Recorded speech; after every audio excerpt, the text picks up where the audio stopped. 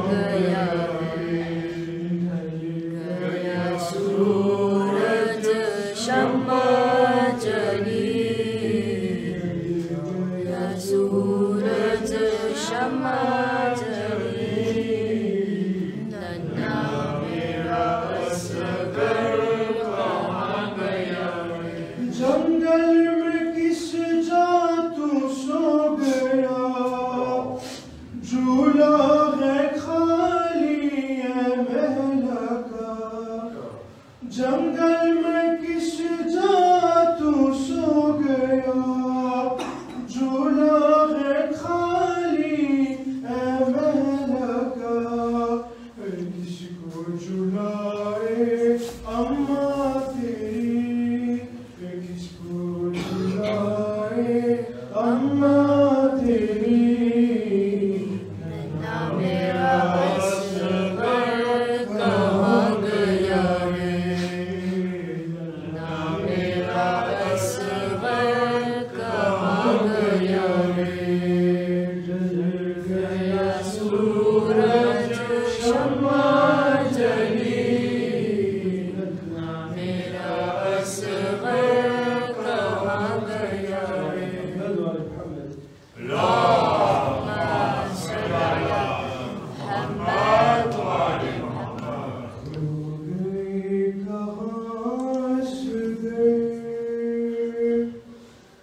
शाम के बड़े साए खो गए कहाँ से गए, शाम के बड़े साए के मक्तल में ढूंढने कहाँ जाए,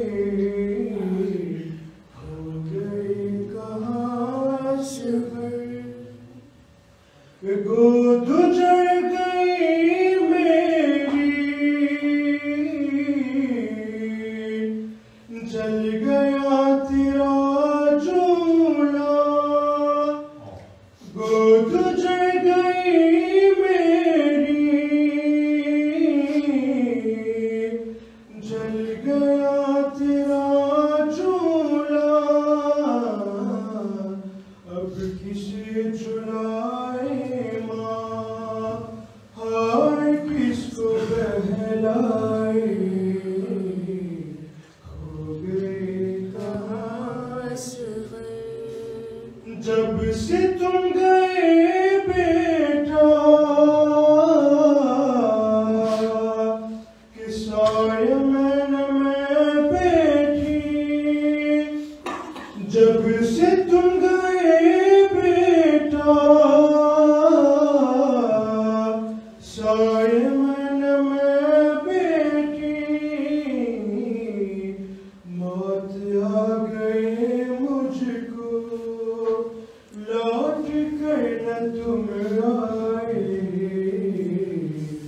हो गए कहाँ से गए, शाम के बड़े साए माँ के मक्तल में ढूंढने कहाँ जाए,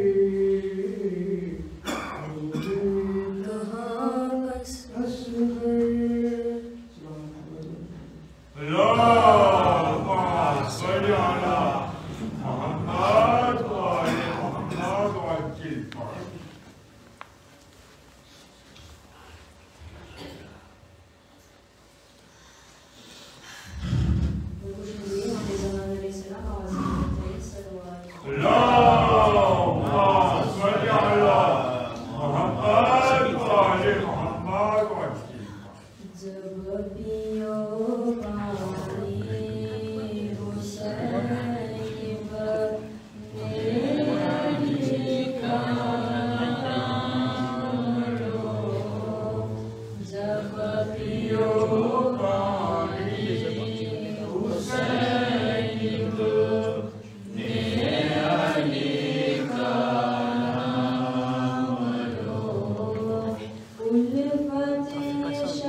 जब पियो पानी मुसैलिम ने अली का नाम लो जब पियो पानी मुसैलिम ने अली का नाम लो परचमे इस्लाम है या बासवासी का अलम परचमे इस्लाम है या बासवासी का अलम इसका साया में रहो इसका पैरा थाम लो जब पियो पानी हुसैन ने अली का नाम लो जब पियो पानी हुसैन ने अली का नाम लो जब पियो पानी हुसैन ने अली का नाम लो सलवात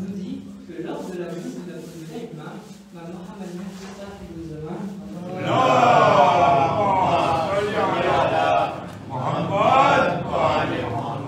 toute la connaissance acquise et accumulée ne représentera que 7% de la connaissance totale.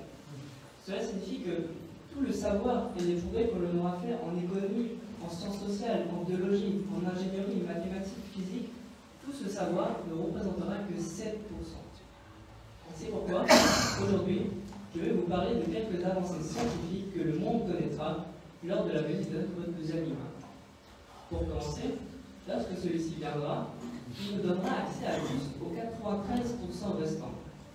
Et c'est ainsi qu'il procédera. Il n'utilisera pas la magie ni les miracles pour parvenir à son but, qui est de venger la tragédie de Golbala. Non, il le fera par la science et le savoir, et à l'aide de ses disciples. Une première avancée nous est expliquée par notre cinquième imam, Mohamed Baqir alayhi salam,